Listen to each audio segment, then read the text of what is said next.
Hey, hello there, and welcome back for more late nights, Advent of Code, coding, I guess. So, where were we? We did day 19, which I don't remember what was about. Yeah, aplenty. This one was a very nice one. And now we are in day 20, and I need my glasses. All right, day 20. We are finally in the 20s, and I think this might be like the last stretch. And I've been made note about my addiction of sucking the mate, and even when it is not filled, and maybe I should stop doing that.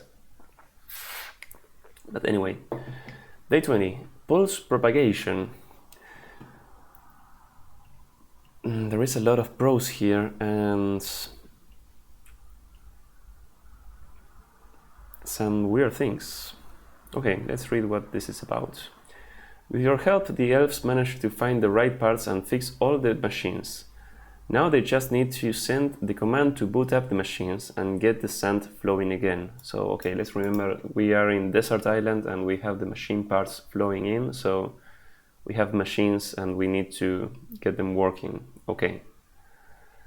The machines are far apart and wired together with long cables.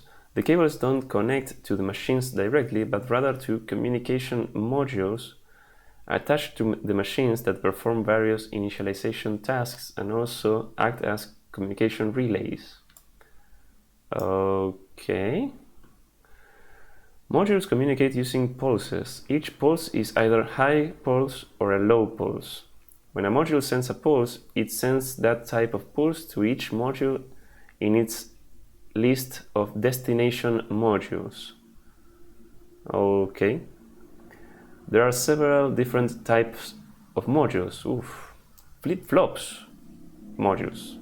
Prefix percent sign. Flip-flops are either on or off. They are initially off.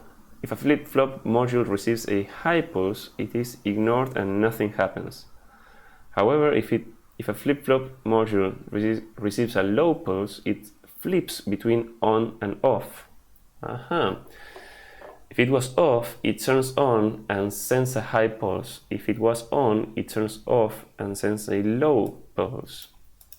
Okay, so we have flip-flops. Are we implementing some kind of machine computer thingy? Conjugation modules, prefix and. Remember the type of the most recent pulse received from each of their connected input modules. They initially default to remembering a low pulse for each input. Okay, so you have these modules connected and there are like, for each module I think there is like an output. Like an output module, like a destination thing and an input thing. So yeah, this thing remembers like the most recent pulse received for each of the connected input modules. Okay, when a pulse is received, the conjugation module first updates its memory for that input. Then, if it remembers high pulses for all inputs, it sends a low pulse. Otherwise, it sends a high pulse. Okay, So high pulses for all inputs. This is kind of like an AND. Conjugation is AND. Okay, so do we have an OR? There is a single broadcast module named broadcaster. When it receives a pulse, it sends the same pulse to all of its destination modules. Okay. Here at Desert Machine headquarters, there is a module with a single button on it, called aptly the button module. When you push the button, a single low pulse is sent directly to the broadcaster module. Okay, so you can pulse things and make things happen, I guess. After pulsing the button, you must wait until all the pulses have been delivered and fully handled before pushing it again. Never push the button if modules are still processing pulses. Okay. Pulses are always processed in the order they are sent. So if a pulse is sent to modules A, B, and C, and then module A processes its pulse and sends more pulses, the pulses sent to modules B and C would have to be handled first. What? If a pulse is sent to modules A, B, and C,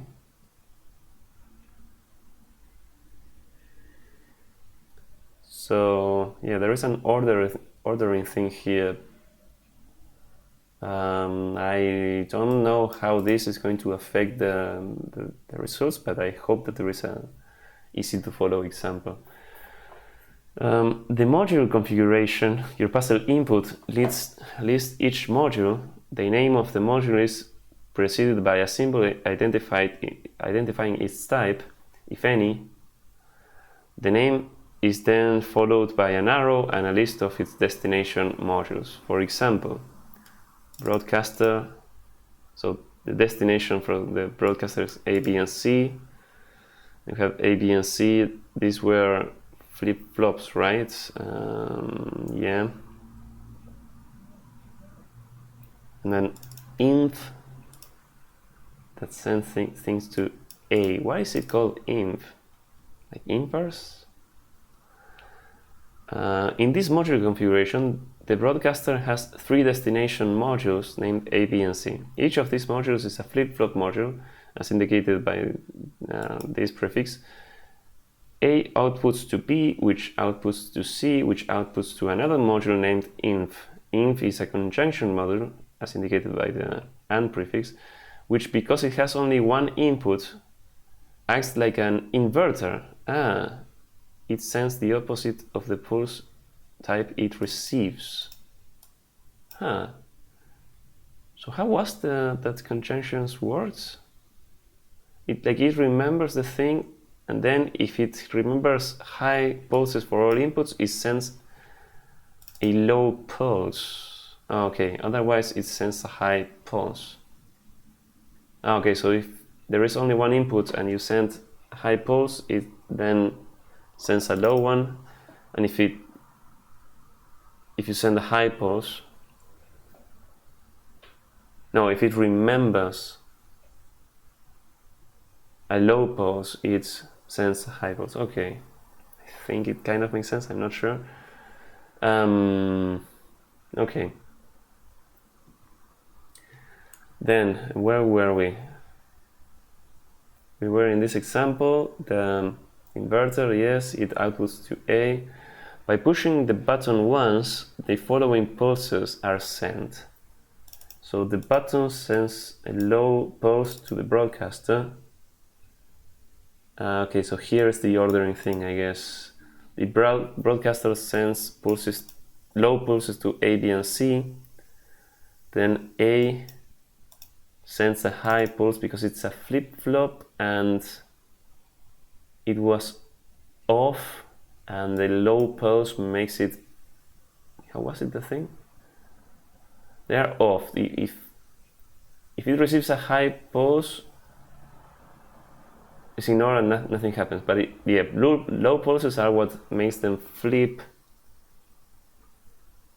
And if it was off, it turns on and sends a, on means high pulse and off means low pulse is sent. Okay, so then A gets turned on and sends a high pulse to B. This is the response of this pulse. That's interesting. Like B will receive both a low pulse here, but also a high pulse from this, but this one gets processed first. Okay. The ordering of this, I don't know. I think it will become apparent when we try to implement this. Maybe it's just FIFO queue, and I'm not. Yeah, maybe it is that, just a FIFO. It says something like it's processed in the order they are sent. So that, in my head, that translates to first in, first out. Okay, so they all receive the low pulses first. So they all turn on, and they send a high pulse, which ends up going to the inverter thing. Which, what was the thing? This conjunction, it remembers. So it receives a high, it remembers it, and then sends a low to A, which it will turn off A, right? But why does A respond now? Aren't these high pulses to B and C supposed to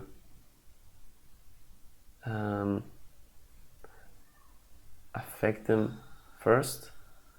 Or the flip-flops the flip-flops do nothing when they receive a high pulse, right? Flip-flops. Yeah, okay, it's difficult for me to remember these rules. So now the inverter, so these high pulses basically do nothing, these two, to B and C. But this high pulse to an inverter causes a low pulse to A, which causes like a cascade, like this turns off A and makes a cascade of low pulses and ends with a high pulse to A, which is turned off, and which is off when it receives this, but it will ignore it anyway, and okay, it finishes, right? After this sequence, the flip-flop modules are all end up off, so pulsing the button again repeats the same sequence. Okay, it makes sense. They are all off and they repeat the same sequence, but I guess you also have to take into account the inverter memory, right? Oh, but there is only one thing connected to the inverter, I guess, so okay. Like it won't matter, I think. Here's a more interesting example. Okay, it's more interesting, and it is almost as long, but we have a broadcaster that goes to A goes to the inverter and con, inverter goes to B goes to con. Okay, so con, now it is a conjunction and it receives from A and B, and it goes to an output. An output is not defined. This module configurations includes the broadcaster, two flip-flops named AB, a single input conjunction module, inv, and a multi-input conjunction module, con, and an untyped module named output for testing purposes. The multi-input configuration module, con, watches the two flip-flop modules, and if they are both on, sends a low pulse to the outputs module. If they are both on, so they are both on means that they turned on, they send a high pulse, they both send a high pulse, and that makes this thing, the conjunctions send a low pulse to the output module. Okay, once again I forgot to put a stopwatch. Let's do that before I forget. No, not the weather, the clock, please. Okay, it's taking me quite long to read this description, but it is quite an involved thing, I think. Here's what happens if you push the button once. So I don't know if I will follow all of this. Button sends low to the broadcaster sends low to A gets turned on, I guess, and sends a high pulse to the inverter. Okay, the why does the A, where does this high pulse come from? It's because it has two outputs. Yeah, okay, makes sense. The inverter sends a low pulse to B. The conjunction sends a high pulse to outputs. Why is that? Because I guess A sent a high pulse to the conjunction, and that's so the conjunction will receive that and will have a high pulse memory for A, but a low.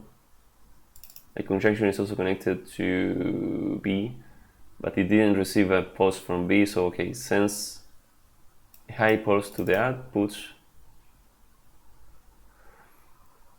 B sends a high pulse to conjunction, and that conjunction sends a low pulse to output. Okay, both flip-flops turn on and low pulse is sent to output, exclamation mark. However, now that both flip-flops are on and con remembers a high pulse from each of its inputs, pushing the button a second time does something different. Yeah, because these things have like memory. Like flip-flops are like the definition of the most simple thing with like one bit of memory, and these conjunction things also have memory. Like they are like more complicated flip-flops, I guess. Yeah, but it's not like they have state. It's like this is a weird like discrete thing, discrete simulation of a electronic circuit, but it's interesting. Like I'm wondering if we are implementing like an interesting computer. Like let's actually jump and watch take a look at the input. Oh, it's not so large. But even not being so large, if this is kind of like a computer kind of thing, with a few flip-flops you can do pretty complex things. So okay, I think we were here, right? Yeah. Then if we pushing the button a second time, that's something different. Okay, the second time both flip-flops were on when this starts. So the broadcaster sends a low pulse to A that turns A off, which sends a low pulse to the inverter and a low pulse to the conjunction.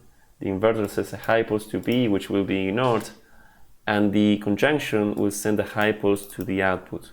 Flip-flop A turns off. Now con remembers a low pulse from module A, and so it sends only a high pulse to output. Okay, push the button a third time. Let's see what happens. Broadcast says a low pulse to A. A was what? Off, and so it turns on and sends a high pulse to inverter and con. Inverter sends a low pulse to B. That makes sense. Which will turn B off, I think. Conjunction sends a low pulse to, okay, but B turns off, sending this to the conjunction, which sends high because it received a high from A and a low from B. Okay. This time flip-flop A turns on, then flip-flop B turns off. However, before B can turn off, the pulse sent to con is handled first. Okay, how is this thing? So it briefly remembers all high pulses. That's a tricky thing, I guess, for its inputs, and sends a low pulse to output. So, okay, let's try to follow this. The inverter sends a low pulse to B, which will turn it off, but it's not processed first. The con has received a high pulse first receives this high pulse from A, and so I guess it remembers high pulses from everything, at least from A, but when did B send something to con? I don't remember, like here, like two pushes of the button before it sends so it remembers both high, and so it sends a low to the output. Okay, then B sends a low pulse to con. Now it will remember low and high, and so it sends a high to output. Okay, I think that makes sense. This is all like a first in first out for outputs, for pulses, I think. So after that, flip-flop B turns off, which causes con to update its state and sends a high pulse to output. Finally, with A and B off, now A and B are off. Why are they both off? A here was turned on, right? So it sends a low to B, it will turn off B. Why is A and B off? I don't understand that. A should be on, I think, here.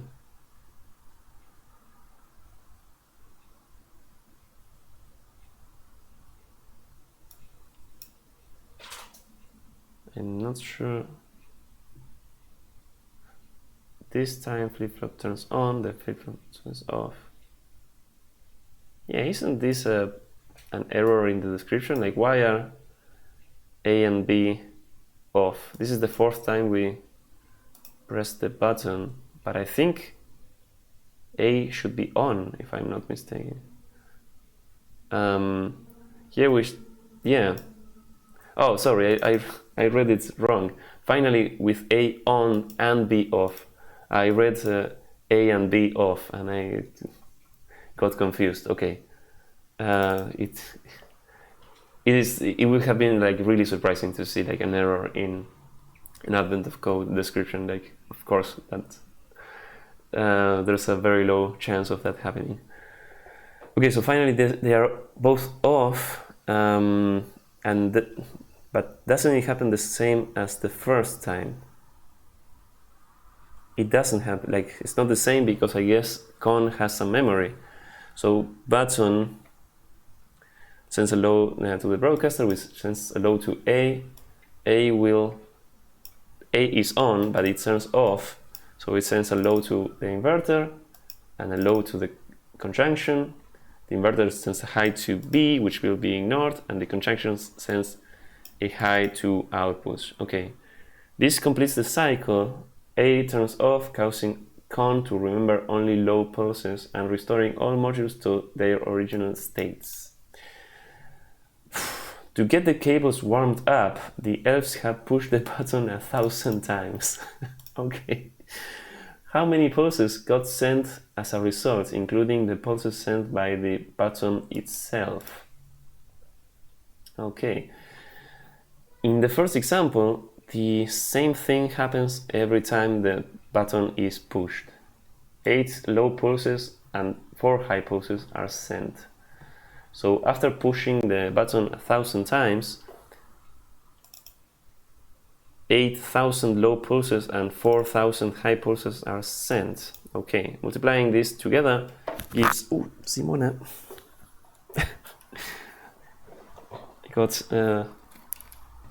suddenly approached by my cat. So okay, we multiply the amount of low and high pulses, and we get this high number.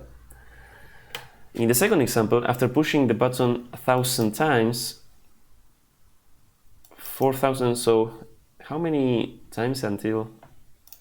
It's 4 times that we push the button until it completes this circle. Okay, so we get sort of like cyclic things. So after 1,000 times, 4,250 low pulses and 2,750 high pulses are sent. Multiplying this together gives this number.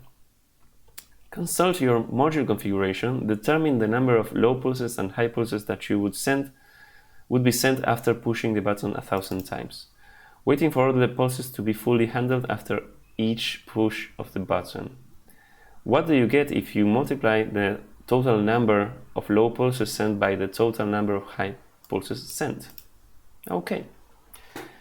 Damn, this was a long description, and sorry for taking so long to read it, but I wanted to make sure to sort of get what's going on, and I actually don't know if I get what's going on. Like I don't know, I don't get what we are implementing here. It is like a kind of computer thingy with flip-flops and sort of AND, or I think it's not an AND, I think it's a NAND gate or something like that, because if it's all, how is it, if it's all high pulses, it sends an low pulse, like considering low pulses zeros and high pulses 1, I think it works kind of like an AND, not AND, I think. So that really makes me think of that we are implementing a sort of computer. Yeah, if it's remembers all high pulses, so if everything is true, like high pulses, it says false. Everything is 0, it says 1. Otherwise, if something if there is at least one 0, it sends a 1. So it's like negating an AND, so NAND. Interesting, and it's a known fact that you can implement a computer just with NAND gates. So are we implementing a computer? And what will like part 2 be about? I have no idea. Well, I have 2 ideas actually. And I can make a prediction and see how wrong I am then. I think part 2 will, well, maybe 3 ideas. One stupid idea would be to make this number much higher, like many more times of button pushes, but that wouldn't be very interesting.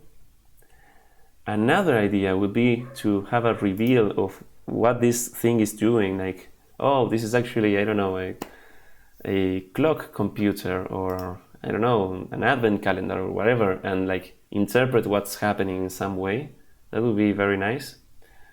And another idea would be, because it mentions a couple of times that you have to wait between pushes of the button to wait until everything is resolved. What happens if you push the button very fast and it pulls from a button, gets sent in between all the other pulses and like messes things up. So that would be my 2 like most probable predictions, and maybe I'm completely wrong. So let's see. So let's jump into the code and see what happens. I have no idea how to implement this in any reasonable way, but we shall see. So I have opened the previous day thing. Oh, I think I changed something here, a very simple change, but I think it's worth mentioning because it made code a tiny bit simpler.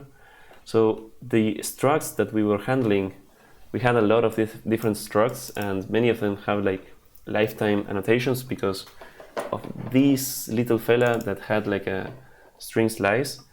And I just changed this fella to have an owning string, and that gets rid of lifetime annotations on this, and subsequently to all of the other things that contain one of these, like directly or indirectly. So many things got rid of like lifetime annotations, and it just incurs on a little bit of extra allocations, but like it's not ideal, but this is just a one-time cost while parsing the input, so it's not too bad either.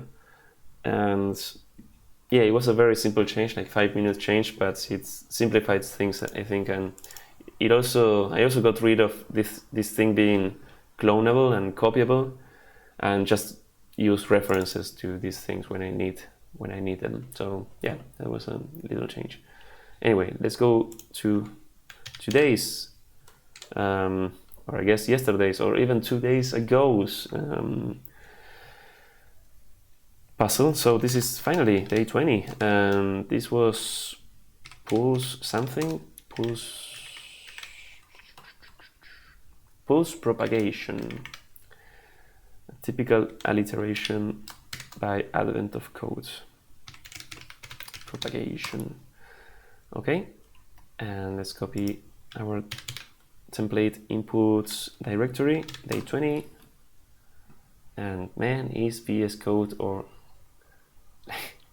renaming a directory is taking time. This is becoming too much of an IDE for, like, I have nothing against IDEs, but just the lagging is not something that I'm very welcome of. And we have two different examples here. So I'm going to copy both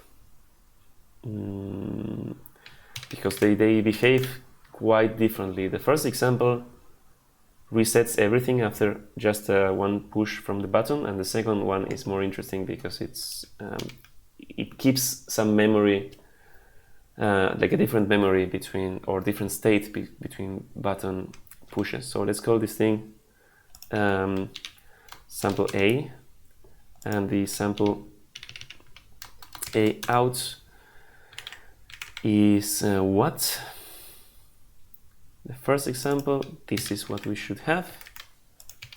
And let's copy these two things and have sample B, sure, and which will be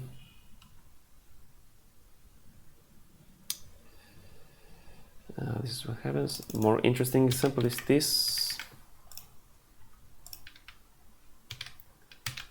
which is like the same amount of lines long, but it's way more complicated.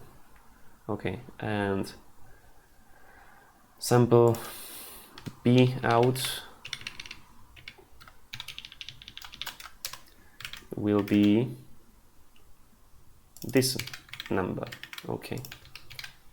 Oh, I copied the wrong thing. Control C. Okay. Let's close some things here. I don't want to see this, and I don't want to. Let's just have, I don't know, sample A and sample B. Okay.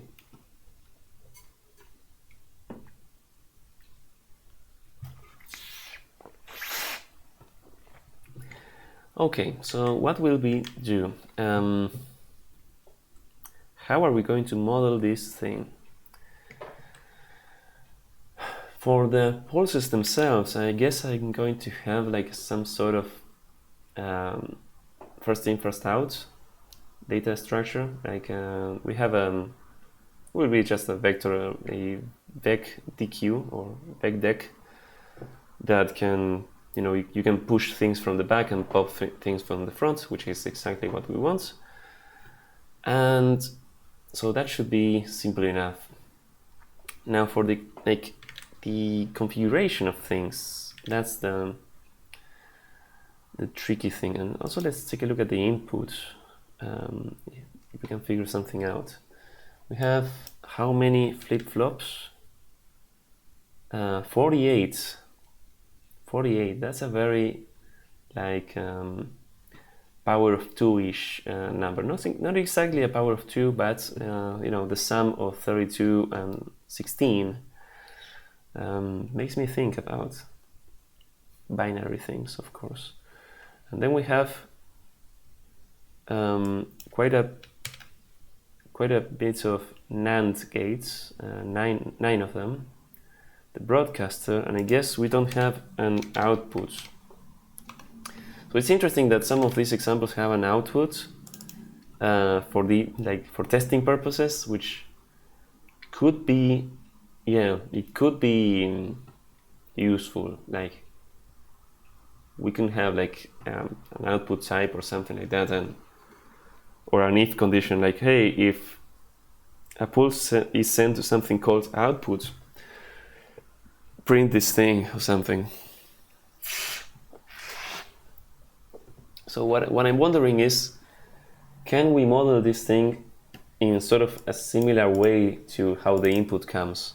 Just having like a list of modules and their outputs, but not have their inputs? Or do we need to connect all of those? I guess the NAND gates do need to have like their inputs connected, like to know what comes from each input. But I mean, they start like remembering all low pulses, right? That's how they start, I think. They initially default to remember, low pulses. No, but if it remembers high pulses for all inputs, so it needs to know how many inputs are connected to it. So okay, how do we model these things? Do we use like an actual graph of things where the actual modules know about their how they are connected and they talk between them directly? I don't think I want to do that, because I actually want to handle, like, that sounds nice in like an object graph kind of way, but in this case it's like all the pulses need to be processed sequentially, like first in, first out. So it's actually to our detriment to have like these module objects or whatever like know each other and send messages, pulses directly between each other, because you want a centralized thing that handles the pulses.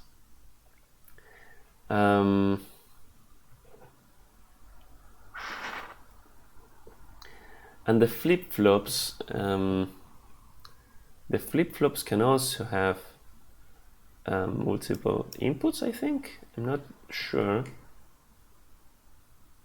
In this example, in this example we have the inf and the broadcaster both connected to the A flip-flop. So both flip-flops and the conjunctions can have multiple inputs.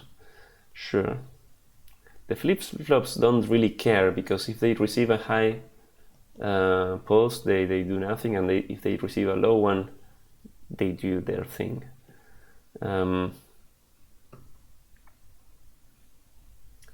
So, okay, let's say that we will have like each thing can have a list of, each module can have a list of outputs for sure.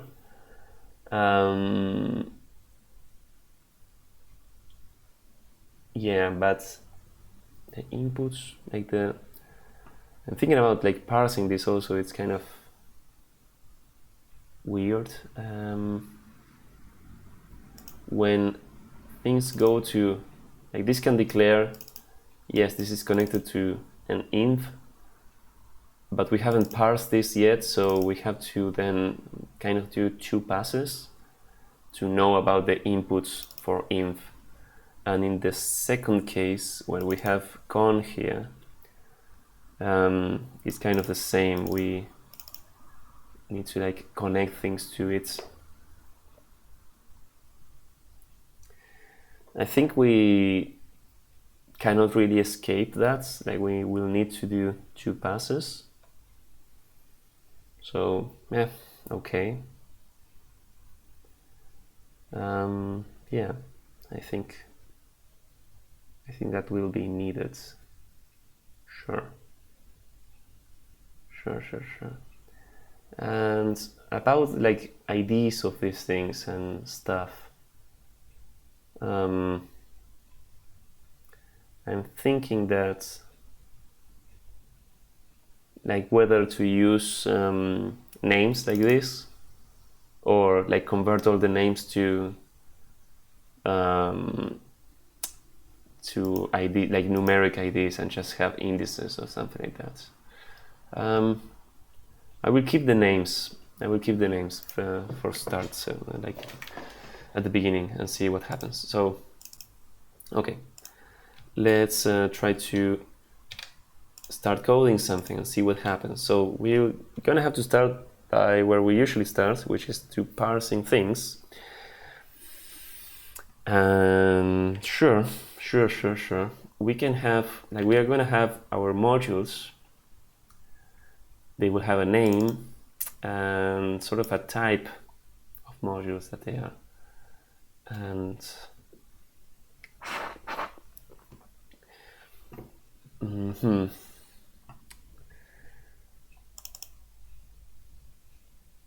and where are we going to store these things? I guess it makes sense to store these things like in a hash map, unless we give numeric IDs to them, like, so to be indices, and then they will be on like a vector. But for simplification of parsing purposes, I will put them on a hash map. So let's say then, let's modules, parse modules, why not? And pass in the input. Okay. This will give us back a hash map of the module name, which are gonna be just string slices from the input, and a module which we need to define. So what are modules going to be? Since we have different kinds of modules, this could be an enum, right? I think so. Let's see. Let's say that that we have an enum module, right? It sort of makes sense to. We can even have like the button module represented by this, and so that the button gets you know, we can make it send a pulse, a starting pulse, and well, I don't know if we will need that, but we will for sure need the flip-flops and the nans, and a broadcaster. Like a broadcaster doesn't do anything interesting, I think. Well, no, it just repeats what it receives, right? We receive a pulse, it sends the same pulse. Yeah, okay. We will have a broadcaster for sure. And like all the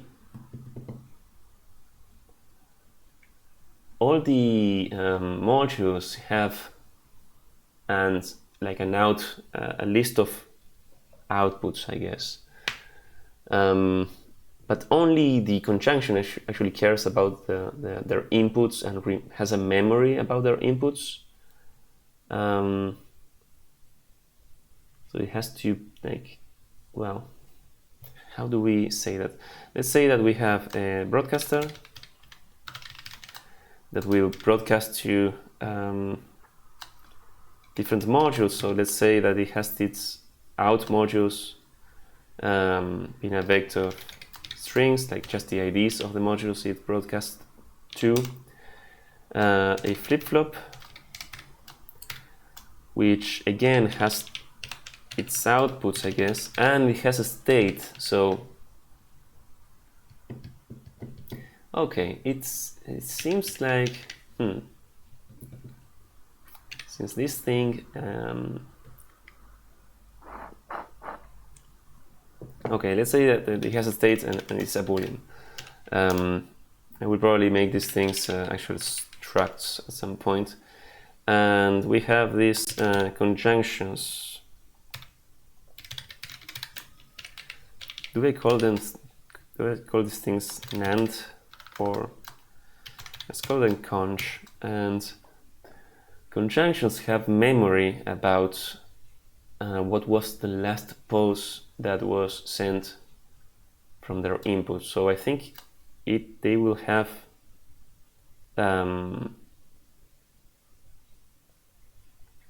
yeah, kind of their memory, which I guess let's bite the bullet and have these things separated in fields.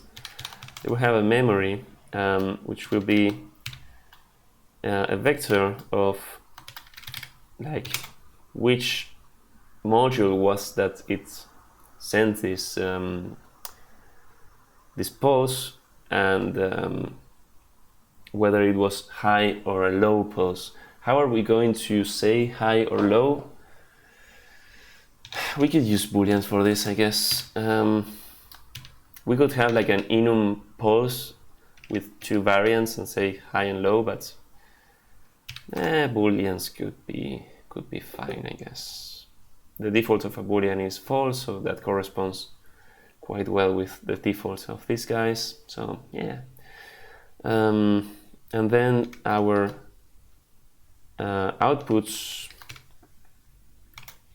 is gonna be a vector of strings, string. And this, so all of these things have outputs. Right, yeah. And then we have these unnamed things called, yeah, this one has a module without a type called outputs that only has inputs. And it's like, yeah, okay, if there is no module that receives this, we can do nothing, or we can just put a print statement to load things when something gets sent to the output. That's also fine, but I don't know if we need to model this.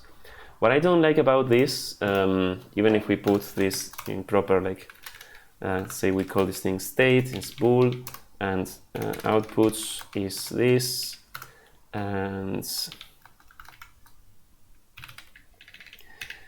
we also have outputs for the broadcaster. It's like everything has an outputs field, which makes me think that the outputs shouldn't live here.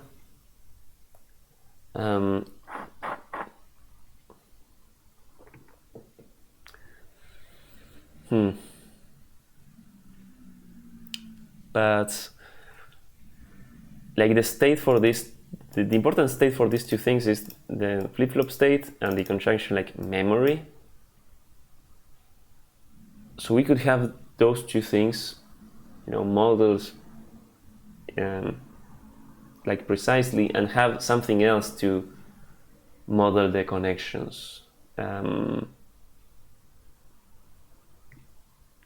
Right? Have like the inputs and outputs. What's important though is that the size of this memory for the conjunctions have to be the correct size, like corresponding to the inputs when at the start of the simulation. But okay, let's have this and see what happens. We're going to first parse these things, and they are going to be mutable because we're going to do, well, they're going to have state that's going to change. So what do we do? How do we parse these things? Let's bring the input there. Let's close this thing. Well, we're just going to go line by line as usual. Parse the input kind of type, and yeah, it's not too bad. It's not that hard, I think. So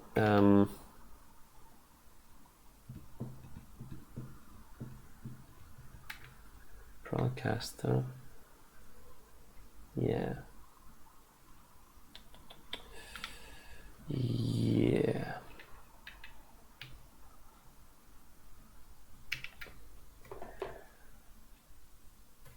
So we're gonna go line by line, right? Let's say input lines. Sorry, this is one of those puzzles that I really have no idea what to do, and I'm just improvising like a lot. So I may be a bit more like, you know, even. slower than usual because I'm just kind of thinking everything at the, like I don't visualize. I don't have a nice visualization of how this is going to work. So yeah, we're going to do this thing, and we're gonna parse each line. The modules is like they have a name. Do I care about those names? Yeah, they're going to be like the key on the hash map, so I don't think I do. Although it would be kind of useful, I think. But yeah, let's say map this thing to a function. Like we have a thing, and we're going to collect, and this function must return like the module name and the module itself, right? And luckily the word module is not a keyword, but mod is, so that's nice. How do we extract these things? Well, we're going to split by this thingy, this arrow. So let's first start by saying line split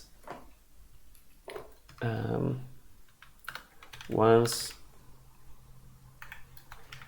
and by this thing, and this is, we expect this thing, so we can say okay, or invalid line, and I want to propagate this up, so I will then like try collecting these guys. Here I would say okay for this thing, and I'm already thinking of okay,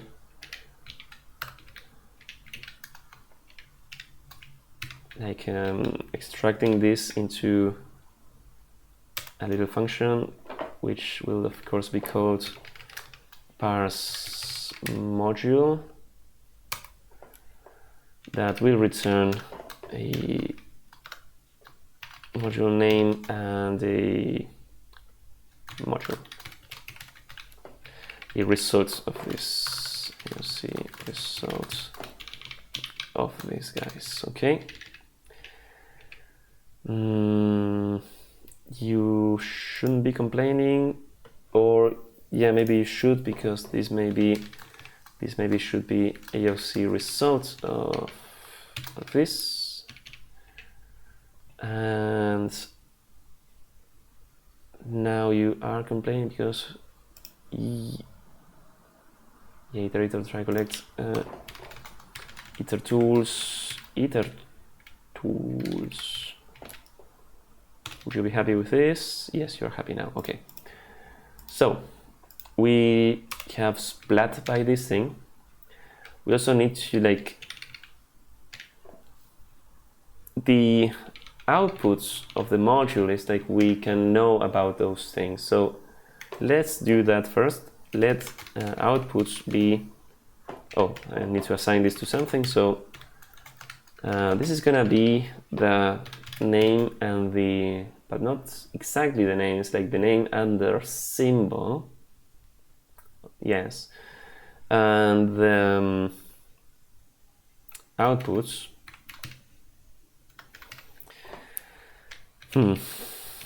and I'm going to shadow the outputs by doing outputs split by, I think it's comma and space, right? Yeah.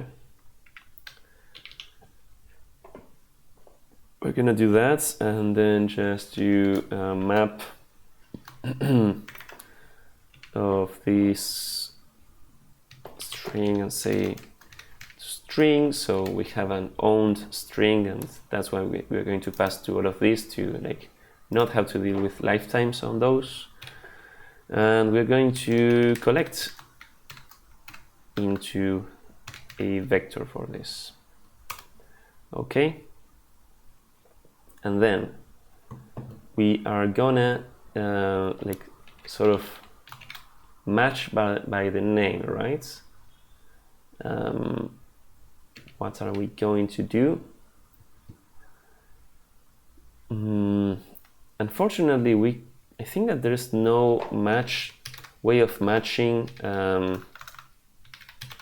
It would be awesome to have something like match name, and if it is broadcaster, and well, do something that we can do, but we cannot do something like, okay, if it starts with this and then, you know, then if it's anything else, I don't know, have a syntax for something like this, that would be amazing. But I don't think that's possible. In range patterns, chars are numeric. Like, is there something like Rust string pattern match? Would be awesome. Pattern syntax.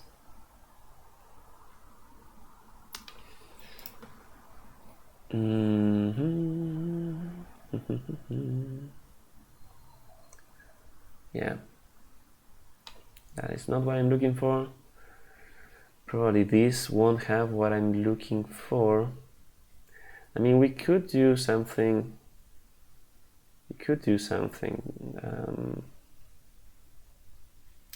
But I think I just want to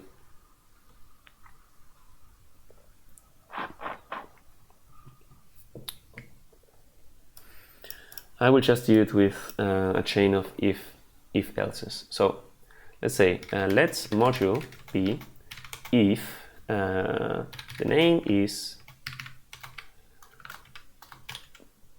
broadcaster. Is this the name? Yes. Then we'll do something. It will be a broadcaster module with these outputs. Easy. Else, can we do an else if let some name be the strip prefix of some prefix here, like this for flip-flops? No, not this. This. Like, would you complain about that? And then else say like nothing, like panic, let's say.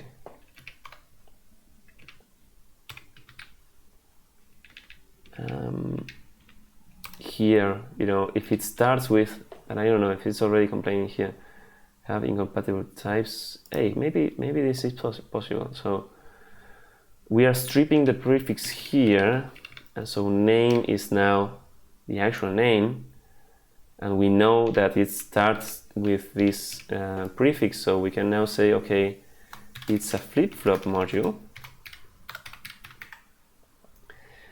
The initial state will be off, so it's false, of course, and the outputs are outputs.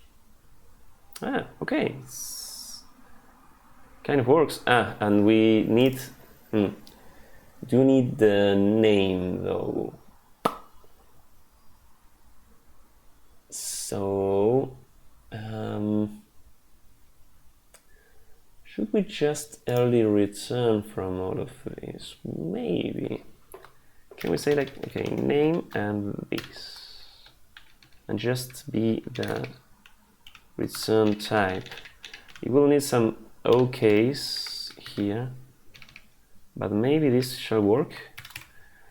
OK with name and the module being all of this. Yeah, kind of. It is kind of nice.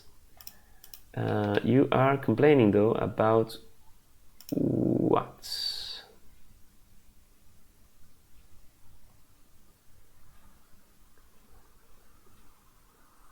Results. Where is your problem? Where is the unit type that's being returned? Cargo builds.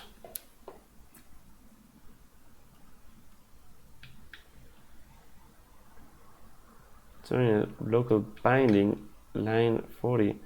Like this shouldn't, panic should never, can we say this invalid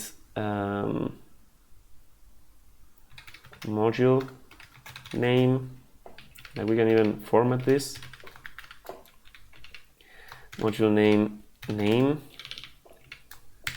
and no this and propagate this up. It's not complaining about this, but this should be unreachable. Like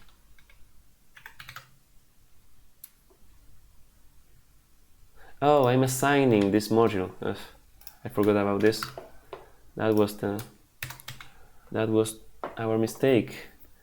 So I'm not a terrible fan of this shape of things.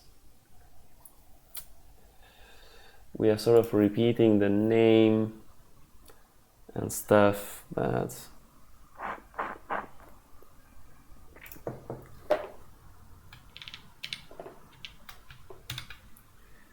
if we do some local name, yeah, maybe that's fine. Sure, strip prefix of this thing. Sure. And we're gonna have, well, an else if similar to this, but for the other kind of prefix, which is this thing. So now the module is gonna be a conjunction module, which will have a memory, which initially we don't know what it is.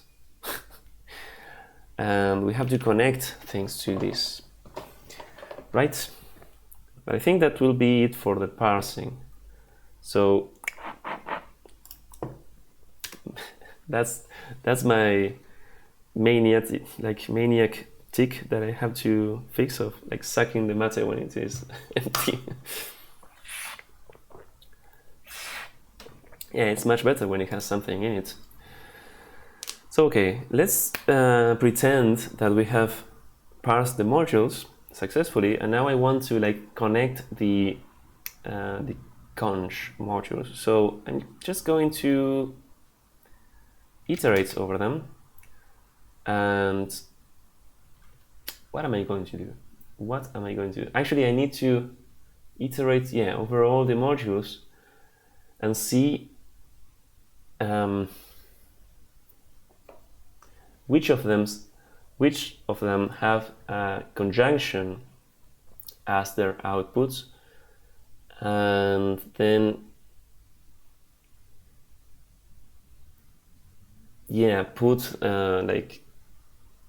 something on those conjunctions memory. Kind of ugly, but let's do it. We're gonna have for name and module in modules iterator.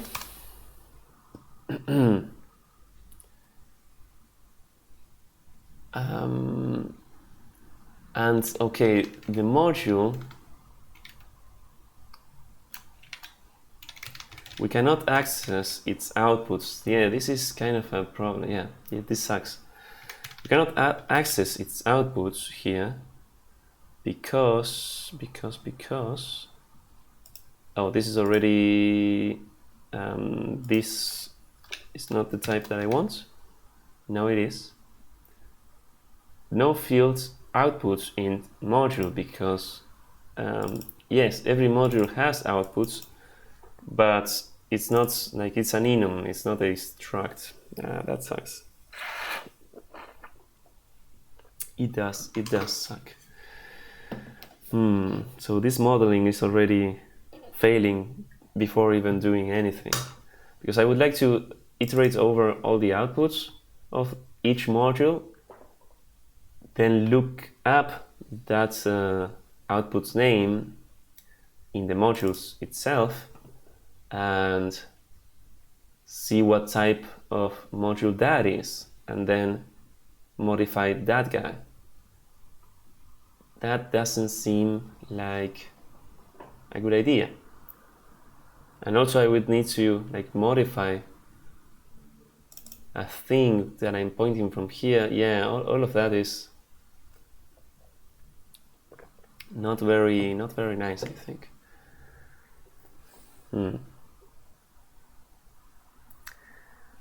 So how this modeling doesn't make much sense. It doesn't make much sense at all.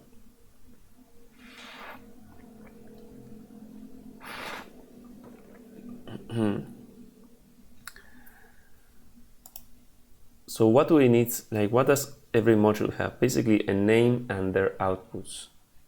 We can make it even like complete and say it also has inputs. Yeah, I think that might make more sense.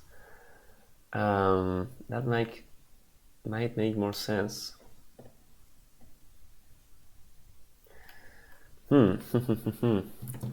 Yeah, have like a vector with the modules themselves, but the modules will only contain like their type and their state, and then have a separate thing which will be the connections between the modules.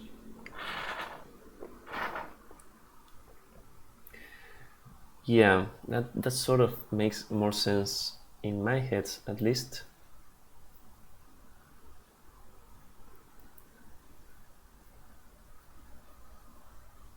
And how will we do that?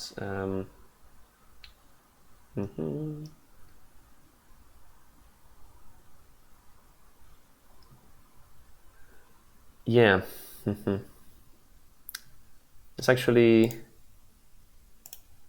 Let's actually maybe do that. It's gonna be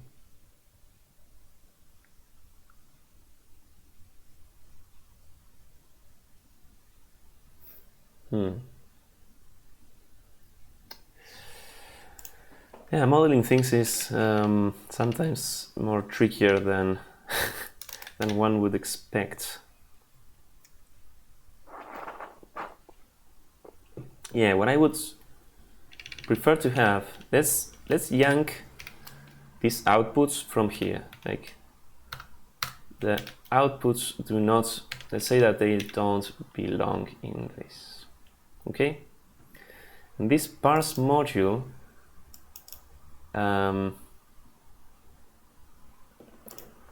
let's have this thing return the module name,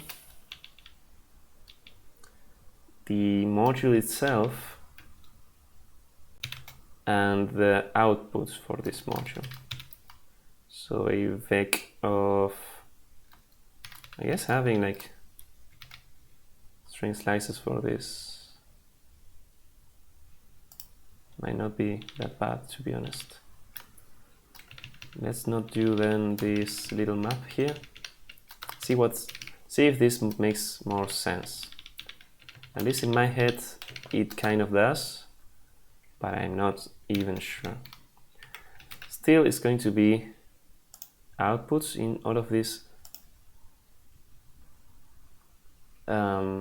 these cases. Broadcaster, like, what's your problem with this?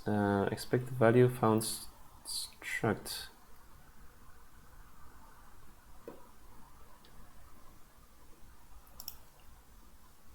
What?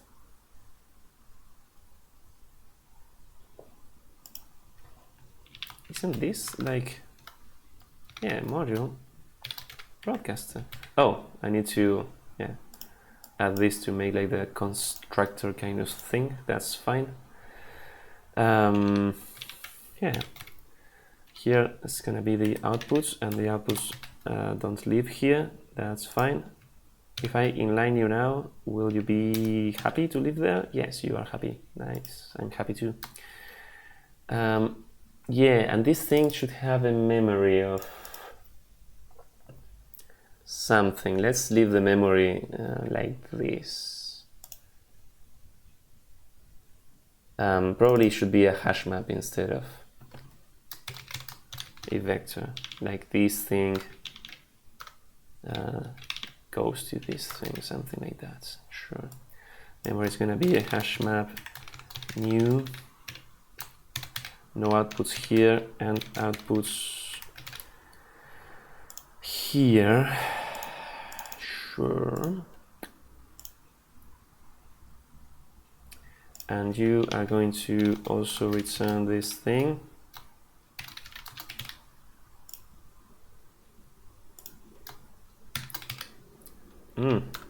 What an ugly thing.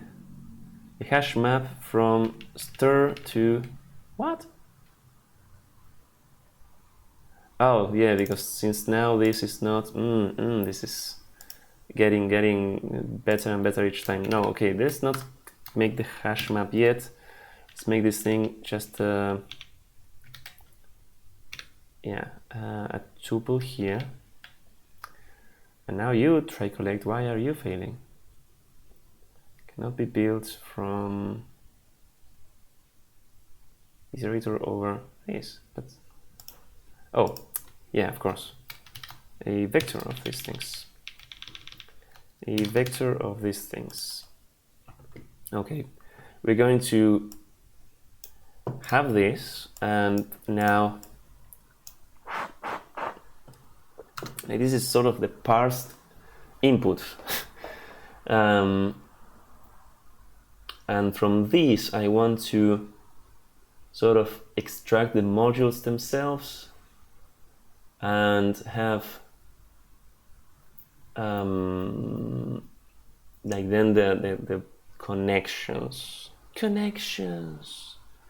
love, connection, yeah.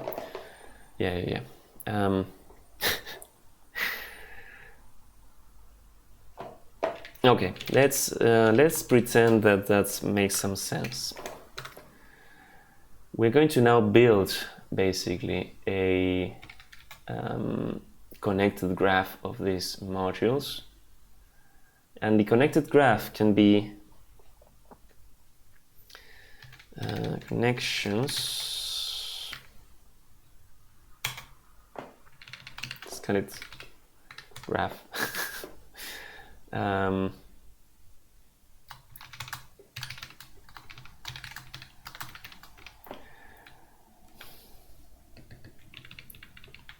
gonna build this guy. It's gonna be a hash map of what? I'm thinking of having like the module name and then having a tuple of like their inputs and their outputs. Yeah, that can be one way of doing this, or we can have like two different hash maps, one for the inputs and one for the outputs. Does that make any sense? Or it's just like complicating? Yeah, I think it's just complicating things. You know what? Let's keep the modules as they are right now. And yeah, this thing, I mean, it's not too bad as it is right now. If we wanted to do what we were trying to do before, I think now it will work. If we say something like, hey, for each name, module, and outputs in these guys, in modules iterator,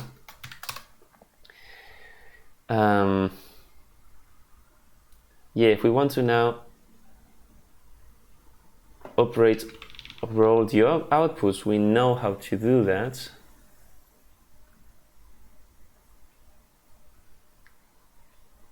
Yeah.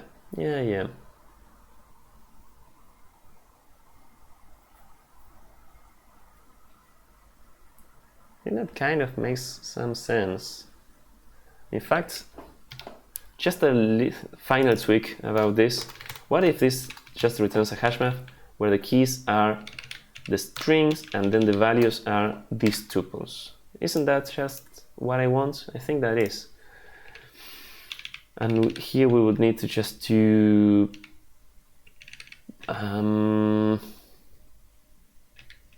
parse module and have this thing extract into a variable, which will have,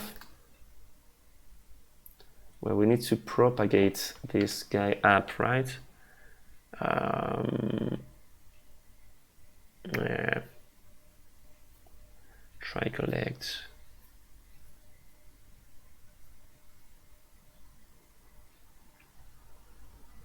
It's not the most beautiful, but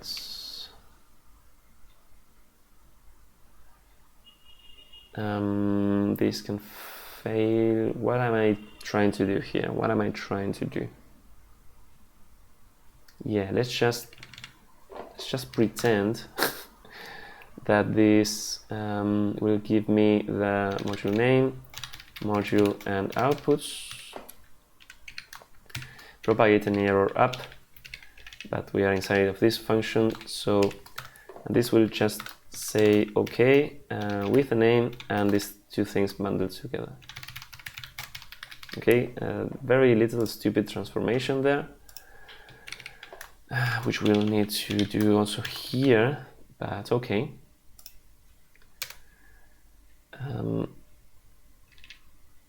We will modify these things, right? Yes, we'll need to. And I think I'm going to fall into a problem here of trying to modify this thing while iterating them. Let's see.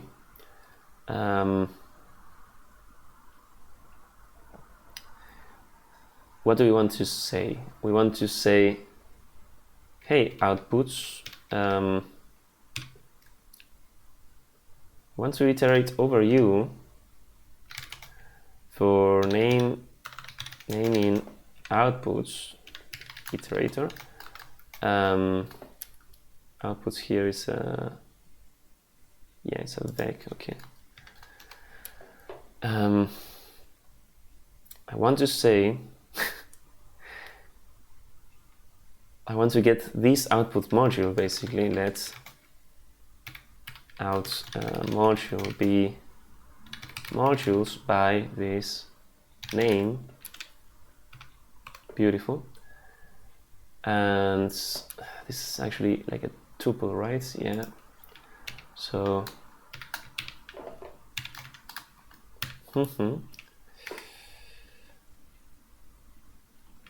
if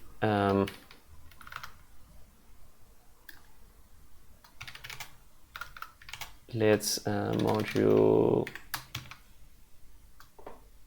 if it is a conjunction of whatever this this out module, then what do we want to do? We want to, if this is an output, then if this is a conjunction, then we want to modify this conjunction.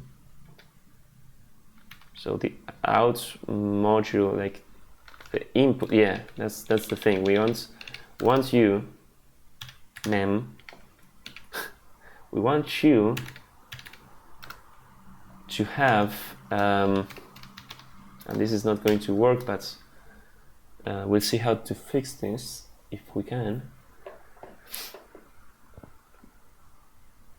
We want to push, so it means that this memory, this conjunction is output of this module. So this name is what we, this, let's say output name. Or just out name. Memory, we're going to push, no, not even push, because memory is a hash map. We're gonna insert name to string and false. This should be the initialization, but there's gonna be problems here. So yeah, surely we don't want to move out of this. Let's take a reference. Can I take a mutable reference, please? Probably not, because cannot borrow data as mutable, because we are getting these. Like the problem here, let me see if I cargo builds.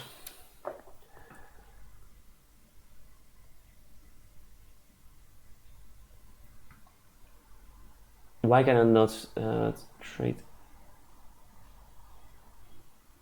Okay, I can do get mute. I can do get mute. But I guess that this is not going to work either. But let's see. Out name.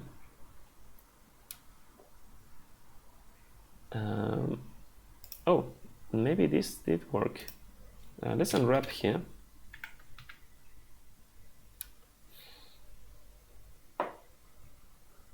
Mutable because it's also borrowed as immutable. Yes, it's already borrowed immutable in here, I guess, in this iteration. Let's see. Mutable borrow occurs here, yeah, but when we are iterating, and if we do an iter mute, this won't save us either. Because we're going to have mutable values to these outputs and to these modules, sure, but the keys are not mutable, but still it will be a double mutable borrow. So yeah, beautiful. More than once at a time. Beautiful, beautiful. So then, am I fucked? No, I don't think so. I think that we can split this into two hash maps. Yes. Let's do simply. We're gonna have a mutable.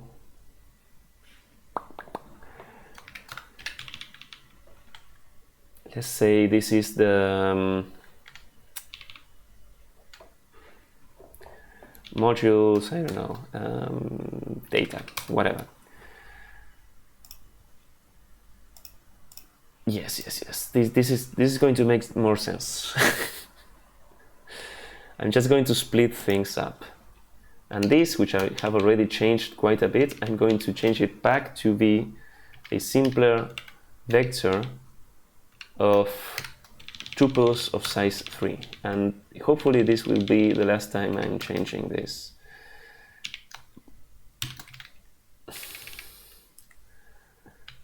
We don't need to do this thingy.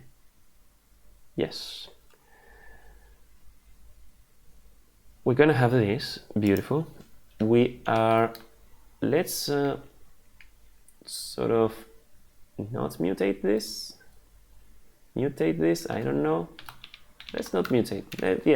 Once we parse this, we are not going to mutate. We are gonna have another mutable thing, modules, which is going to be just a hash map of name to the modules themselves. So how are we going to do this? Modules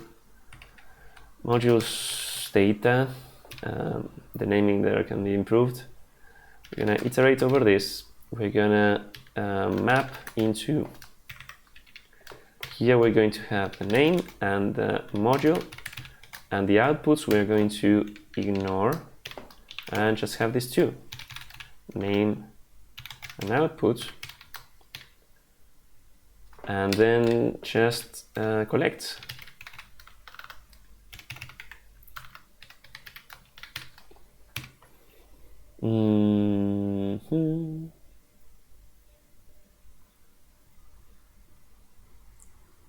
I think so, right? Kind of. It's kind of an unzipping what I'm doing here. I wish that I could like move out of this. I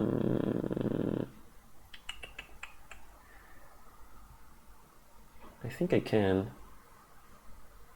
I think I most definitely can. Yeah, since we have already parsed this thing. Yeah, right? Yeah. Let's do this. We can do this. We can do intuiter here. So I'm going to consume all the module data that we have parsed. Sure. We're gonna have this. And then we are going to have two tuples, name and module. I don't know why I typed output there, and then name and outputs. Okay, and then I'm going to unzip, and this is going to get me the modules and the outputs, which I think the outputs can be not mutable. So can we unzip into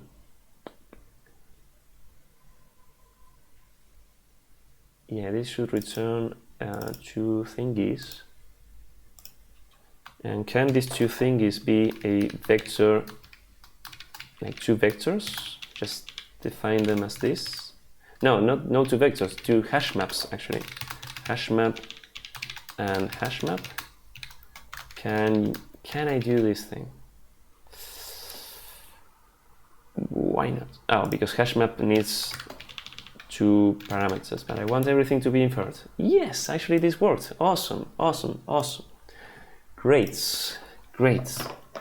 Now we are talking. So now I want to iterate the outputs. Right? I don't need a mutable iterator over this.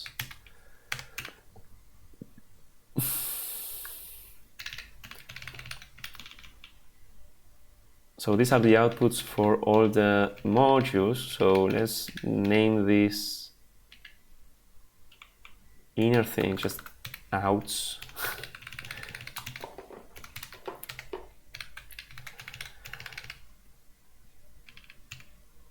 And this out name is double reference. Sure.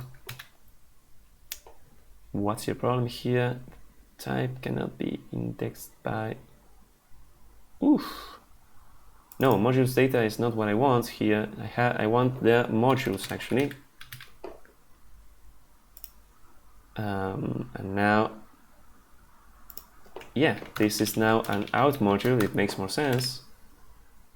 Mutable thing. And if it is a conjunction, yeah, look at that. That I think makes a lot of sense. The unwrapped here, let's do a bit more. Let's be better citizens here and say, okay, expect like the outputs module, it should exist. I think I'm going to actually have trouble when we are parsing the. Yeah, we're going to have trouble when we are parsing the thing that has like an output like this that is not a declared module. So let's not expect this thing.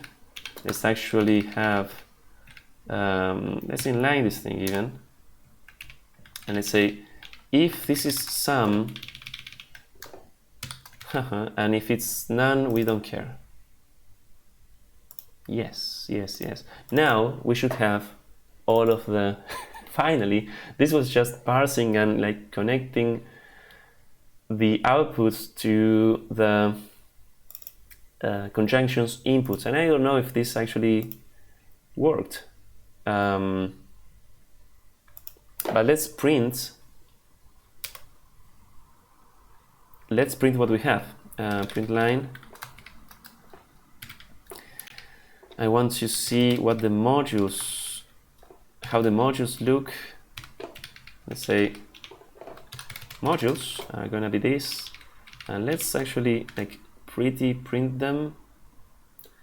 Although it might be a bit too noisy. These things are usually noisy, and outputs are outputs. And modules we cannot print like this because we need the magic of derive debug.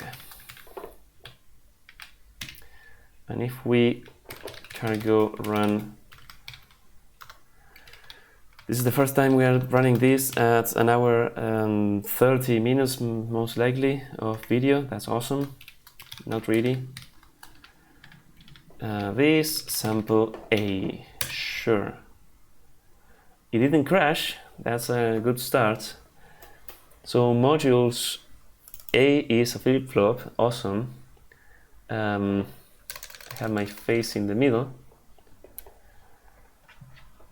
C is also a flip-flop. Broadcaster is a broadcaster. Inf is a conjunction that whose memory says, okay, C is false, and it is C, I guess, what connects to the inverter or conjunction thingy. Awesome. And then we have the bleep flip-flop that also is false, and then we have all the connections here. This looks nice. This looks very nice. Okay. And then we have sample B, which also doesn't crash. And in this case, the conjunction, where is it? Oh, this doesn't look right. We only see a memory for A. Oh no, but this is the inf conjunction. There is a con conjunction that has A and B as false. Awesome. So we are initializing all of our modules correctly, I think. And this was so clumsy to implement. Like this was not the greatest programming. Sorry for that, and I think I need a break, and I'm going to take one and continue in a bit, but that will be the end of this video. We just did parsing and connecting of these conjunction modules so that they can know what their inputs are, because that is important memory that we need to preserve between button pushes. So hopefully in the next session we're going to implement actually the logic of pushing the then button and propagating all the pulses and see what happens. But my brain is a bit toasted for now. Need a break. See you later. Bye bye. No, that was not the... Was that the...